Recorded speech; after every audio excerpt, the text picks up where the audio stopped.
başıma. Şimdilik şarkımı açınca sanki yanında söylüyorum. Uykudan önce ve son endişe duyuyorum.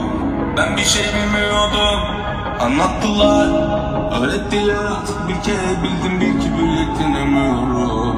Bilmeden önce ve sen isminden uyuyorum. Zor tutuyorum kendimi sana karşı, bir beni anlamadım, asla toparlamadım. Gördüğüm anda düştüm, böyle afallamadım.